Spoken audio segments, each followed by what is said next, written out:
So we have an f of x right over here, and it's defined piecewise. For x less than 0, f of x is x plus 1. For x is greater than or equal to 0, f of x is cosine of pi x. And we want to evaluate the definite integral from -1 to 1 of f of x dx. And you might immediately say, well, which of these versions of f of x am I going to take the antiderivative from? Because from -1 to 0, I would think about x plus 1, but then from 0 to 1, I would think about cosine pi x. And if you were thinking that, you're thinking in the right direction.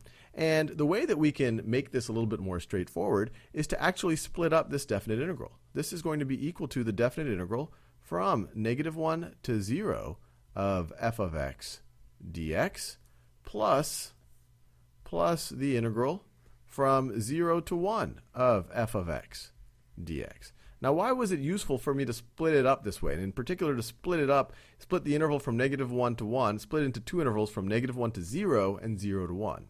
Well, I did that because x equals 0 is where we switch, where f of x switches from being x plus 1 to cosine pi x. So if you look at the interval from -1 to 0, f of x is x plus 1. So f of x here is x plus 1.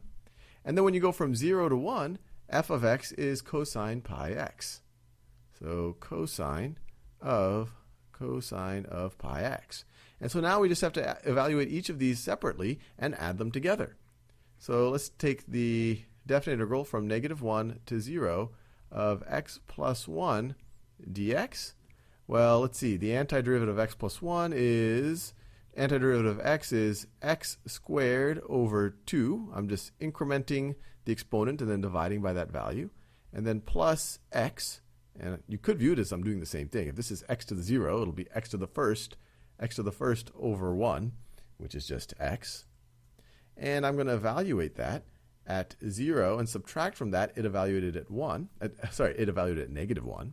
And so this is going to be equal to, if I evaluate it at 0, let me do this in another color. If I evaluate it at 0, it's going to be 0 squared over 2, which is, well, I'll just write it, 0 squared over 2 plus 0. Well, all of that's just going to be equal to 0, minus it evaluated at -1. So minus -1 squared over 2 plus -1. So -1 squared is just 1. So it's 1/2 plus -1. 1/2 plus -1 is, or 1/2 minus 1 is -1/2. So all of that is -1/2. But then we're subtracting -1/2. 0 minus -1/2 is going to be equal to +1/2. So this is going to be equal to +1/2. So this first part right over here is +1/2. And now let's evaluate the integral from 0 to 1 of cosine pi, I don't need that first parentheses, of cosine of pi x dx. What is this equal to? Now, if we were just trying to find the antiderivative of cosine of x, it's pretty straightforward. We know that the derivative with respect to x of sine of x is equal to cosine of x. Cosine of x. But that's not what we have here. We have cosine of pi over pi x. So there is a technique here. You could call it u substitution. You could say u is equal to pi x. If you don't know how to do that, you could still try to think this through, where we could say, all right, well, maybe it involves sine of pi x somehow. So the derivative with respect to x of sine of pi x would be what? Well, we would use the chain rule. It would be the derivative of the outside function with respect to the inside, or sine of pi x with respect to pi x, which would be cosine of pi x, and then times the derivative of the inside function with respect to x, so it would be times pi. Or you could say the derivative of sine pi x is pi cosine of pi x. Now, we almost have that here, except we just need a pi. So what if we were to throw a pi right over here, but so we don't change the value, we also multiply by 1 over pi. So if you divide and multiply by the same number, you're not changing its value. 1 over pi times pi is just equal to 1. But this is useful.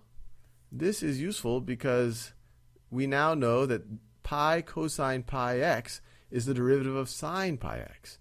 So this is all going to be equal to, this is equal to 1 let me take that 1 over pi. So this is equal to 1 over pi times, now we're going to evaluate, so the antiderivative here, we just said is sine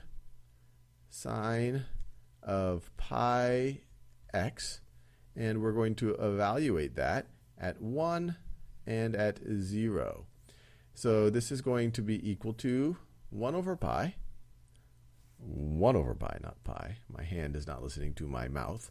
1 over pi times sine of pi minus sine of pi times 0, which is just 0. Well, sine of pi, that's 0. Sine of 0 is 0. So you're going to have 1 over pi times 0 minus 0. So this whole thing is just all going to be equal to 0. So this first part was 1/2. This second part right over here is equal to 0. So the whole definite integral is going to be 1/2 plus 0, which is equal to 1/2. So all of that together is equal to 1/2.